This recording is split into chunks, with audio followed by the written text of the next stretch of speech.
So, I popped into High House Insurance to see if they could quote for my house insurance rather than using the internet. High House got a great deal. So to celebrate, I bought a posh hairdo. It made me look beautiful, gorgeous enough to become a highly paid model. I then won Celebrity Big Brother. I had an affair with an MP. Now I'm promoting a doll of me that says, "Cool blimey, you're well fit." Happy things happen when you talk face-to-face with High House Insurance. See if we can beat your home insurance quote from the internet. Find us on the High Street, Selsey, or call 606 552. Hello and a very warm welcome to Manhood Internet Radio. I'm Tony Weiner, your host for this show.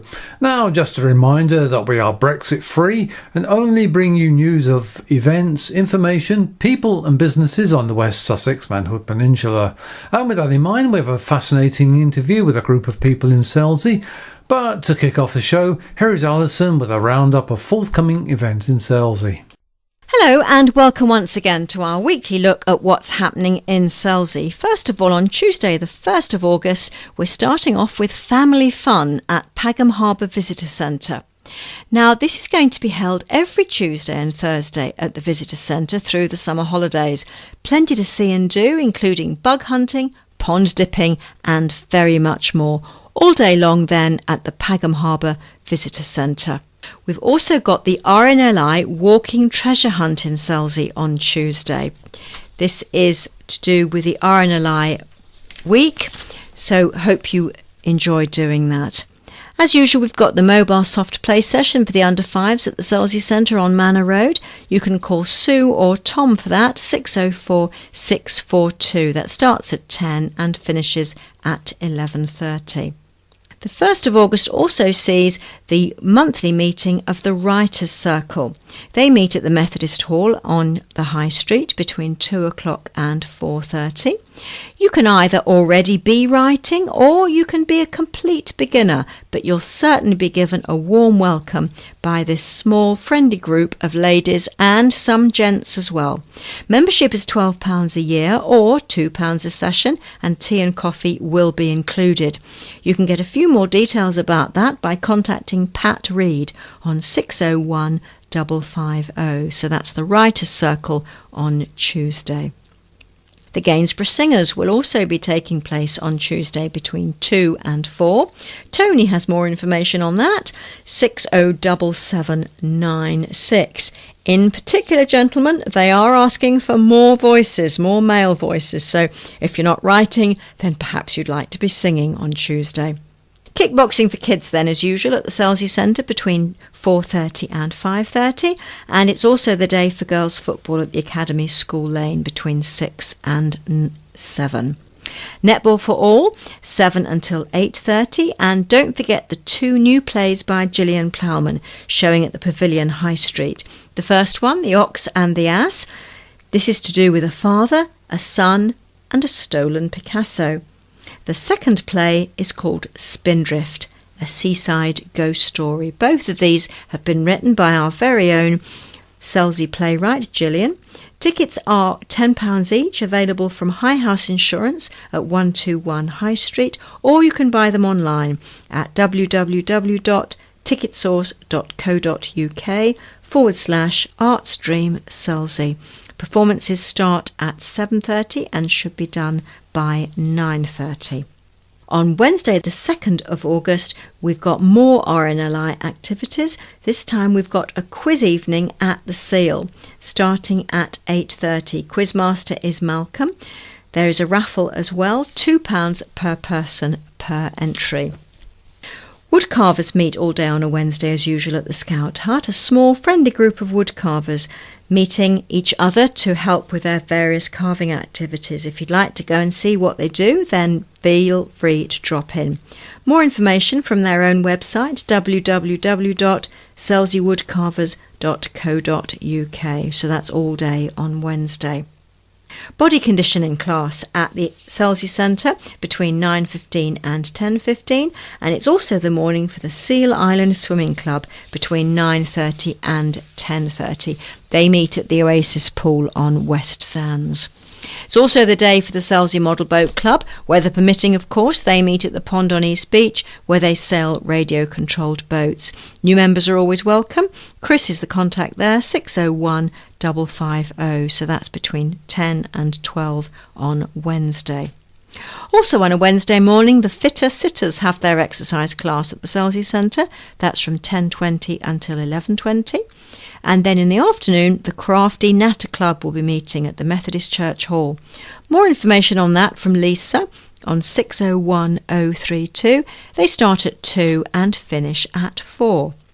Then in the evening, also at the Methodist Church, the Selsey Community Choir will be rehearsing. That's from 7 o'clock until 8:30. And it's also the regular carpet bowls at Medmary Primary School between 7 and 8. Don't forget the 2 new plays by Gillian Plowman at the Pavilion, The Ox and the Ass and Spindrift, 7:30 until 9:30. Also the evening for the Selsey Baking Club. They meet at St Wilfrid's Church between 7:30 and 8:30 on Wednesday. Moving on now to Thursday the 3rd of August. It's the RNLI Race Night at the Royal British Legion. Doors will open at 6:30. Racing actually begins at 8 and there is a raffle. Don't forget the RSPB regular summer holiday events. Lots of fun to be had at Pagham Harbour Visitor Centre all day long on Thursday. It's the regular mobile soft play session for the under-5s at the Selsey Centre starting at 10 and finishing at 11:30.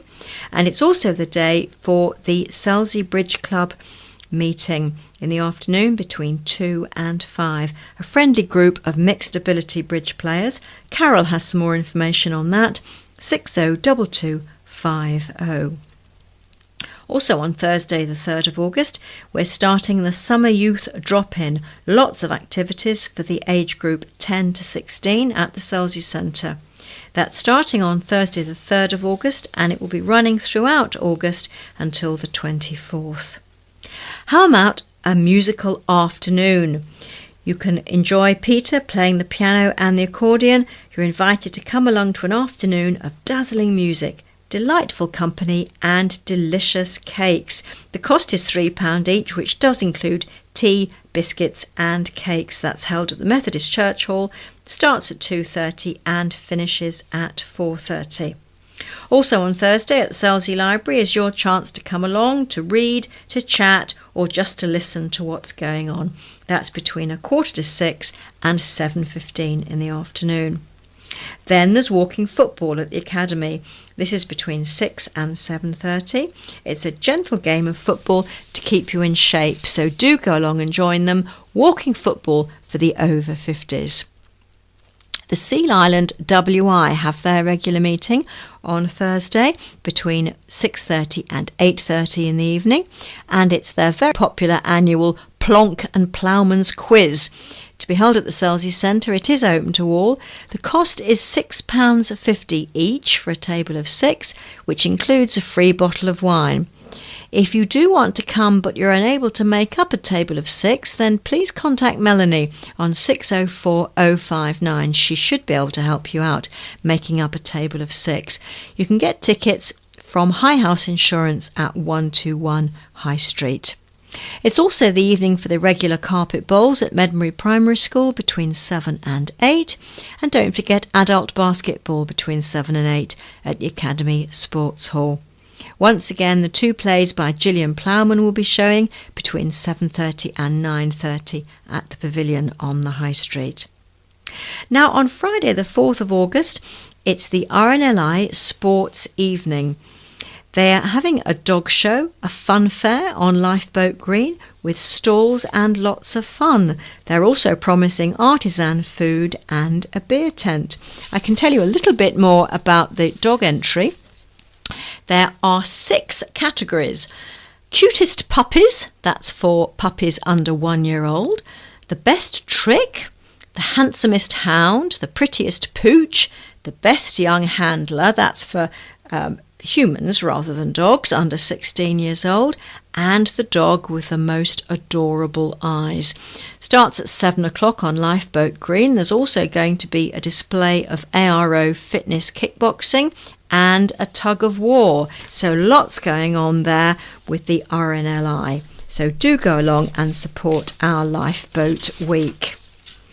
We've got the Seal Island Swimming Club also on Friday the 4th, as usual, 9:30 until 10:30. They meet at the Oasis Pool at Bun Leisure. And there's the Steady and Strong Strength and Balance class. This is with Heidi. Her number is 0782 692 4923. It's a pay-as-you-go class, £4 each, focusing on improving strength, posture, balance and confidence. That one starts at 11:30 and finishes at 12:30. Then in the afternoon we've got Bridge for Beginners at the Selsey Club on Cox's Road, and as usual at the same time it's the weekly Derby and Joan Club at St Peter's Church Hall. Later we've got the Selsey Specials Friday football at the Academy School Lane between 6 and 9. And also there is a special event for the Selsey Festival.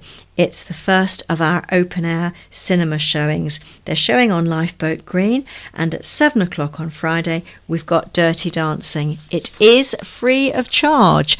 After dark the screening will be the Full Monty. That's a 15 certificate. That show starts at 9:30. Please be advised to bring a blanket and a chair, of course. Tickets for that are £10, including a glass of wine and live extras. Doesn't tell us too much about that, girls, but we'll see what happens at the Full Monty. Don't forget, in the evening we've also got the meeting of the Horticultural Society. They meet at the Selsey Centre on Manor Road between 7:30 and 8:30. Then on Saturday the 5th of August, carrying on with Lifeboat Week, we've got the RNLI Car Treasure Hunt. This starts at 4. You start off at the Inshore Boathouse anytime between 4 and 5. You'll have a pleasant trip around the local area with some fun on the way. The entrance fee for that is £5 per car plus the driver, you'll be pleased to know. If you have any passengers in your car, they'll be charged at 50p each. So that's the RNLI Car Treasure Hunt on Saturday. They're also looking, of course, for Flag Day collectors. If you think you can help, Ros Bonham, 601 913, looking for flag collectors all around the town on Saturday the 5th of August. Our regular events now, Selsey Striders, suitable for all, they say, at Hillfield Road Car Park. That's from 8:30 until 9:30. And there's a Selsey 5k prom run starting off from the Oval Field between 9 and 10. Here's an event at the RSPB. It's pond dipping for adults. This starts at the Pagham Harbour Visitor Centre. Booking is essential, 641508. It's either £6 or, if you're a member already, £4.50. So that's 10 o'clock until 12 o'clock, pond dipping for adults. There's going to be a jumble sale on Saturday. This is in aid of Selsey Cancer Relief at the Methodist Church Hall between 10 and 11. Another RNLI event now on Saturday. There's going to be a grand afternoon tea at East Beach Church, Maresfield Place. Tickets for that are £5. Selsey Festival also takes place on Saturday with Screen on the Green once again. There's going to be artisan food, a beer tent and stalls from 12 o'clock. Showing at 2 o'clock, The Pirates, which is an adventure with scientists. Free tickets for that. Then at 4 o'clock, a film called The Goonies. Once again, that one's free. In the evening at 7 o'clock, we've got The Curse of the Black Pearl. That one's free. And in the evening, the After Dark screening is going to be Mad Max. That has a 15 certificate. Tickets for that are £10 each, which will include a glass of wine. So plenty of Screen on the Green to be had on Saturday. On Sunday the 6th of August, the RNLI are having their Lifeboat launch day. There's going to be a raft race, lifeboat and helicopter displays, stands on the green, a fun fair, classic car show and visiting lifeboats. So plenty going on down at the RNLI on Sunday. As usual on Sunday, the Selsey Power Rangers will meet at Hillfield Road Car Park between 9 and 10, and it's the morning for carpet bowls between 9:30 and 10:30 at Medmery Primary School. Once again, moving out to Siddlesham, on Sunday, it's the Maze Garden Open Day. This is in its 15th year now, supporting the Perennial Gardeners Royal Benevolent Society. There's a plant stall, refreshments, book sale, the maze will be open, and there are garden games. It's held at 68 Street End Lane, Siddlesham.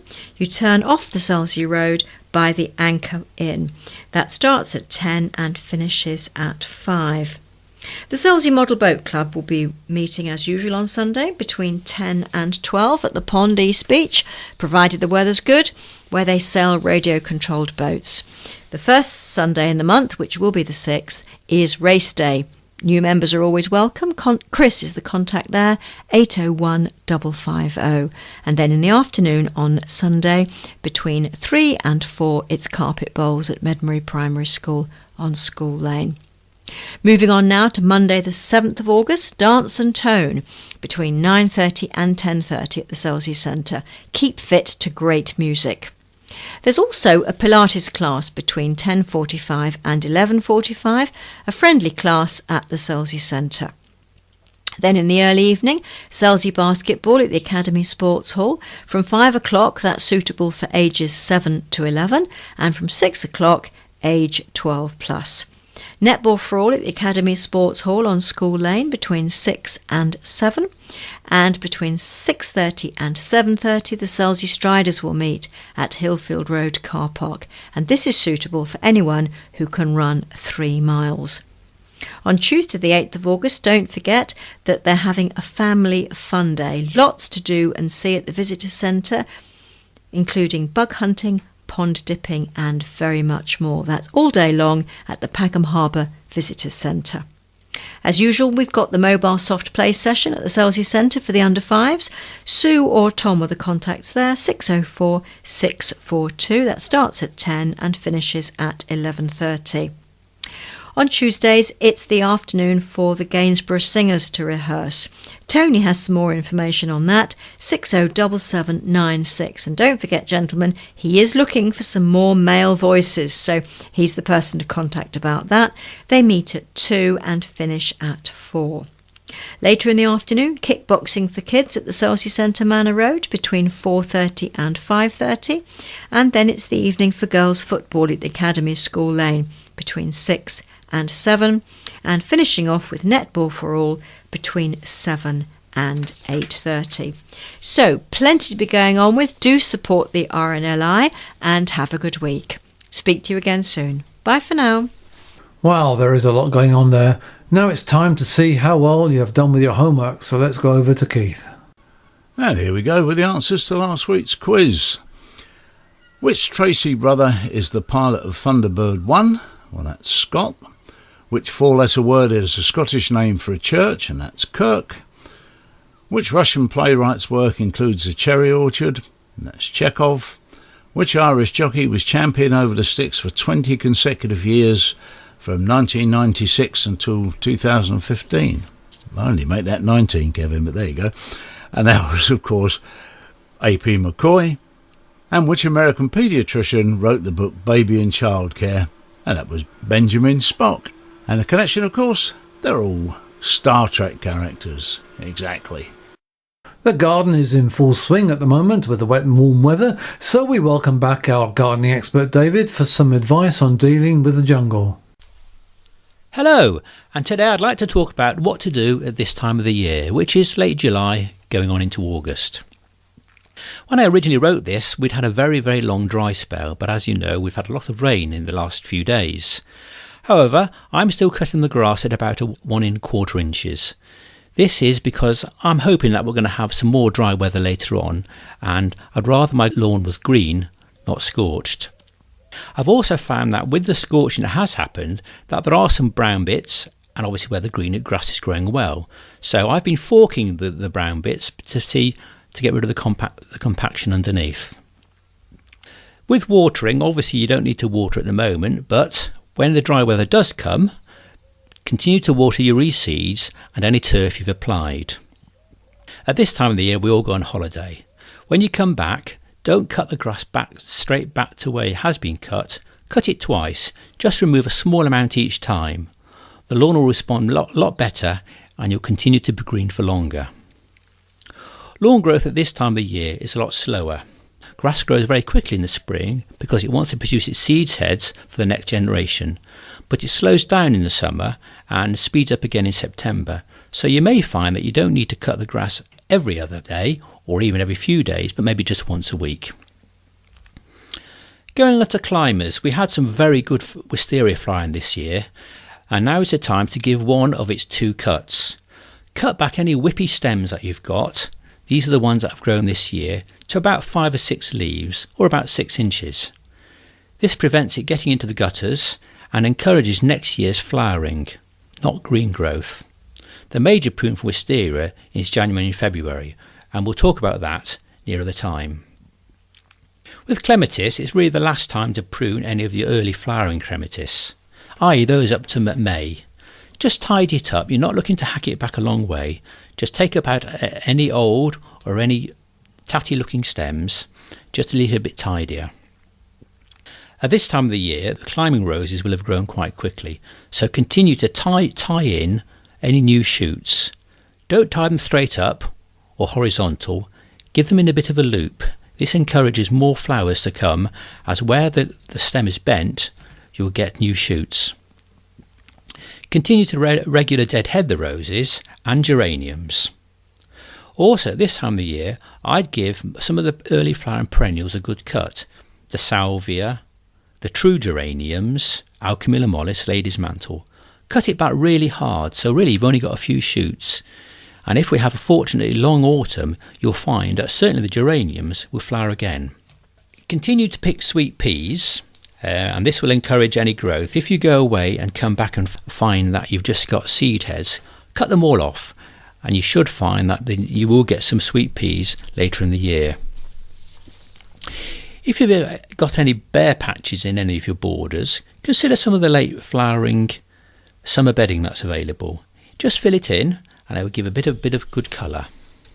Going on to shrubs, any of your early May, June flowering shrubs should be trimmed back now. Things like mock orange, weigela, some of the elders.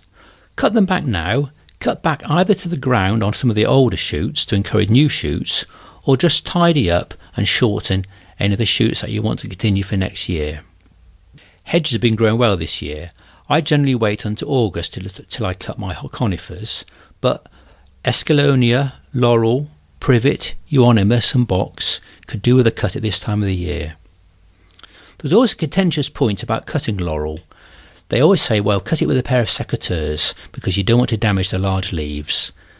Well, if you're faced with a hedge which is 6 foot tall and 30 foot long, a pair of secateurs is really just a bit too much. So I cut them with a pair of hedge trimmers. I found I've never had any problem. Yes, you do get some brown into some of the leaves, but certainly I've never had any disease coming in and any dieback. In general, this time of the year also, start looking forward to next year. Look at the garden. Where are the gaps? Where there's a need a bit of colour? What's not looking too well? What really needs pruning for next year? Plan for next year now, so that when the time comes, you'll know what to put in, as opposed to thinking, gosh, what plant did you want to go there? Just a couple of things for interest. I've got some quite attractive clematis, and I've been taking some cuttings. Really easy to do, and you give things to your friends. Either cut about 1 metre length of stem off, and cut it into 8 to 10 centimetre pieces, making sure you've got a node, i.e. where the leaves come out. Stick it into a pot of potting compost, keep it moist, not wet, and put it perhaps at the back of a border somewhere where it gets a bit of sunlight but won't dry out. Watch after it, and you'll probably find that in a couple of weeks you'll see some new growth, and that will be your new clematis. And the other thing to do, have you ever tried growing ferns? Ferns don't actually have seeds, they have spores. If you look underneath some of the fern leaves, you'll see a patch of brown.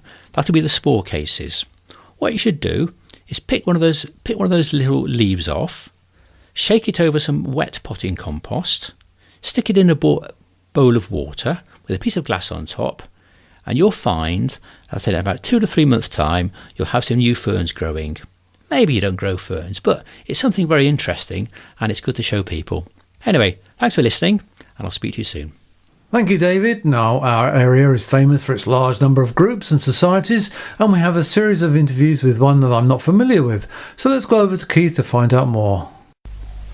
Now, today we're down at the Scouts Hut in School Lane, where we're talking to the Woodcarvers, and the man in charge of the Woodcarvers for today is Paul Hobson. Good morning, Paul. Good morning. Good morning. Now, tell us a bit about the Woodcarvers.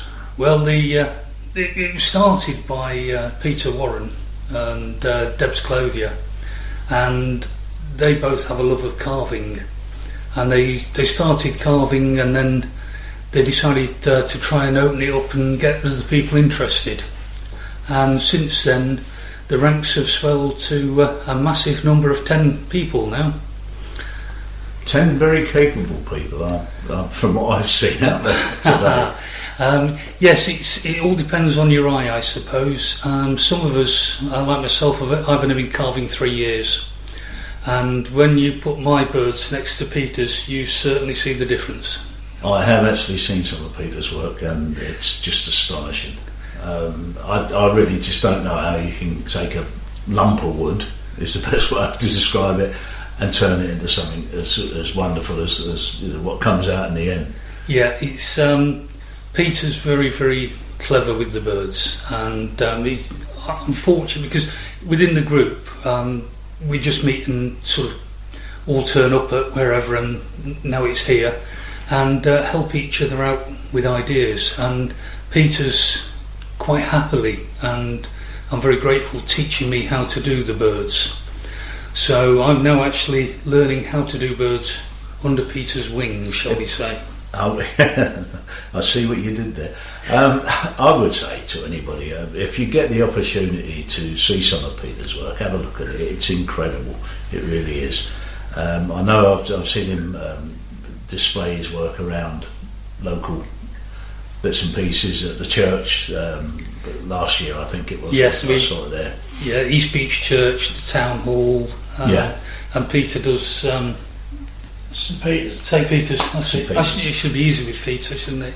And he also carves at the Roman Catholic Church. So it gets the arts group. Oh, he does.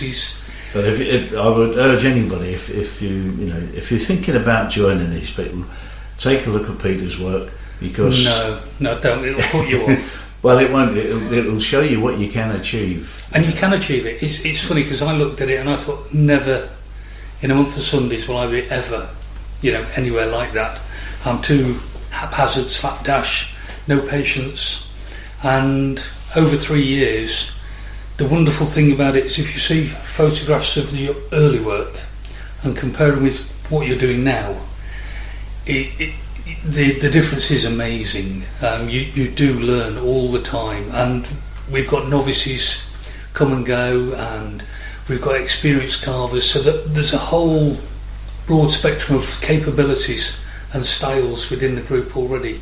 And all more than happy to help each other out. Oh yes, and not only with the carving, all of us have a workshop of some sort, and we all do other things as well.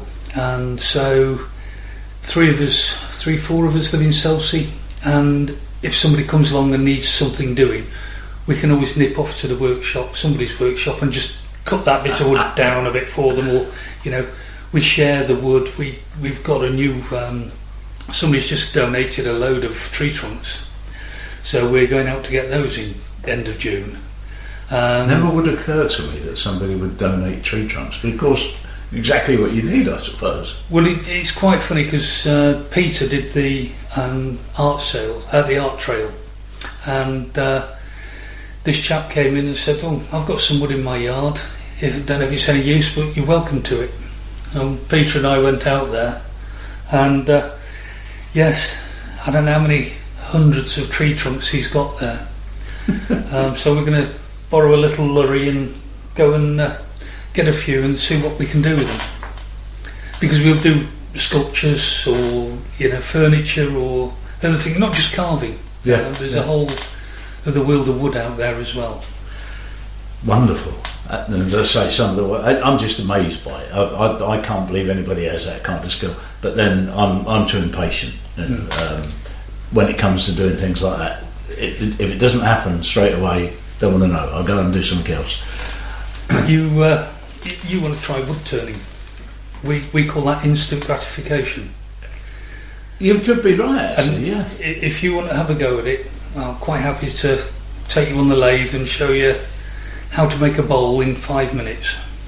And I could be selling my sports car and my new garage that's being built as we speak could be turned into a workshop or something else. Now, what types of wood do you use? I mean, I imagine a lump of 4x12 for building site, not a lot of good to you. I made an alligator out of that. Did you really? Yeah. One of my early carvings. You can carve any wood, but there are obviously preferences for certain wood for certain carvings. Not all hardwoods are hard, funnily enough. Some of them are soft, and not all softwoods are soft. Some of them are hard. So you have to really pick your wood. But I think most of us find a piece of wood and then think what we could do with that piece of wood. I had a bit of driftwood, and it looked for all the world like a shillelagh or a pipe. And I brought it in and I said, well, I don't know what to do with this. Do I carve the end out, make a spoon or a bowl or a pipe? And Paul, one of the more experienced carvers, he said, whenever you're not sure, turn it upside down. And I turned this piece of wood upside down and everyone shouted bird. And it was so obvious once you turn the wood another way. So individual bits of wood lend themselves to particular carvings, but carving birds, gelatong, tulip wood, and then you go to lime. For carving stuff, Paul does a lot of lime carvings, and they're more statues, figurines, things like that. Peter then goes on to using yew and walnut for not the birds that you're talking about, the painted birds, but for stylised birds. So each wood carves depending on what you're doing with it, and you pick up things like direction of grain, and so your birds, generally the grain will flow from tail to beak. But other carvings, the grain will go a different way because you need to get round it. Lime is what Grinling Gibbons, the godfather of all carving, that's what his favourite wood was, because the grain can be almost nil. Is there a sort of general rule where you can say that for more detailed work you need a harder wood than a soft wood? Or does it not work like that? Detailed work is difficult to define. I mean, when you're doing the detail like Peter does on the wings of a bird, then a softer wood is more advantageous. But when you see, if you look on the website, Paul's done a Grinling Gibbons type carving, and it's fruit and everything hanging down, and he's done that in lime. It's just amazing to see what can be done. But I think if you asked any wood carver, if they had a choice of wood, lime is probably the one, the general all-round carving. The one most used, probably. Yeah. Well, thanks for the insight into it. Now, you mentioned a website. Could you give us the details of your website? Yeah, it's www.celseywoodcarvers.co.uk, and the Celsey Woodcarvers is all one word. And if somebody wants to join, they can find information on there? They can find us there. We're here every Wednesday. Just turn up. We have spare tools, chisels, benches, everything here for somebody to have a go. Come down and just have a cup of tea and a chat. Well, that's great, Paul, and thanks for joining us. Now, if you don't mind, I'd like to go around and see some of these chaps and see what they're doing. So see what they're making. Okay. Yeah, exactly. Now, strangely, or maybe not so strangely, but most people would expect this to be a male domain, but it's not, because the first person I'm going to have a chat to is a lady called Di Langalan, and it struck me as a bit strange that it was something that ladies would get involved with. I can't think why. Good morning, Di. Morning. Now, tell us, what is it you're carving there? Well, I'm carving a relief of a beagle, which is not going terribly well, actually. The ears are all wrong and the legs are all the wrong length and everything, but I'll persist. I'd be nobody to judge it, I promise you. Yeah. Now, what brought you along to the Woodcarvers? Well, it started with a friend of mine who gave me a day woodcarving course at the Weald Downland Open Air Museum. Oh, right, yeah. And I liked it, and I've been looking for a hobby that I can do when I'm no longer able to rush around on the tennis court and that sort of thing. And then I liked that, and so I enrolled myself. I didn't buy any equipment, so I didn't continue with wood carving, but I enrolled in another course the following year, which was a 2-day course doing relief carving. And I really enjoyed it, and I thought, I want to go on doing this. Heard about Selsey and started to come here, and gradually acquired some tools, and the guys have been very helpful, sharpening them for me and that sort of thing. So that's where it all started. I like wood. Yes, well, it's very tactile, isn't it? Yeah, Wood, you can, and the grain, and yeah, and there's the lovely smells that come up from it when you know, if you're carving it, especially. You know what I mean? Yes, that's true. The minute you take a little piece out, it seems to refresh the smell. It is excellent. I mean, I love being around wood. Yes. But my skills for carving it maybe not as good as necessary. Yeah. I don't think I should be allowed near sharp objects. But I don't know why I find it strange that a woman should get involved. Probably because it's not the kind of thing that they're taught at school, or maybe they are nowadays. It's been a long time since I was at school. Yeah. But you know, when I was at school, woodwork was definitely only for male pupils. Yes. And domestic science was only for female pupils. Yeah, yeah. I think we've moved on a little. The schools have moved on a little bit there, but it sort of sticks. And the age group that we have doing the wood carving generally are of the age group that would remember schools being like that. Yeah, indeed, yes. Now, you said that the guys would lend you tools and help you out. Yeah, they've been very helpful. I mean, but not because you're a girly, but because they just that's do that what they for do. Everybody. Yes, So indeed. If anybody wants to come and try their luck or try their hand at it, and we all look at each other's work and say, oh, I haven't tried that, and it gives you ideas. Are they critical, or are you as a group critical of each other's work? I think we're pretty gentle with each other, really. But yes, you don't say, oh, that's wonderful, wish you'd have done it properly. Or do you say, well, how did you get that effect? Yes, certainly. And I mean, people, you ask people for, what's wrong with it, and they help you to put it right. So if you ask them, they will tell you, I think perhaps you used the wrong chisel there, or whatever. And they your chisel was blunt and you needed to be a bit sharper. Yeah, that's right. That sort of thing. Yes. Well, that's great stuff. And how long would it take you to finish the piece that you're working on at the moment? Well, if it doesn't end up in the bin, probably it's taken me many weeks of tinkering about. I only bring it here. I don't do it at home at the moment.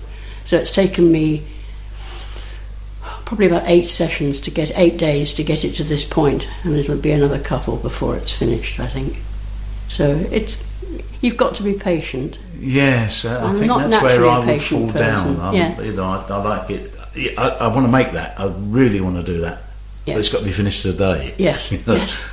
So that probably wouldn't work. That would go against me. But you can learn to be patient. Well, I think you can. I mean, I'm not naturally a patient person. We were just saying actually that we're the sort of people, all of us, that read the instructions after we can't put the thing together, whatever it is. Yes, and I did think that was only a male domain thing.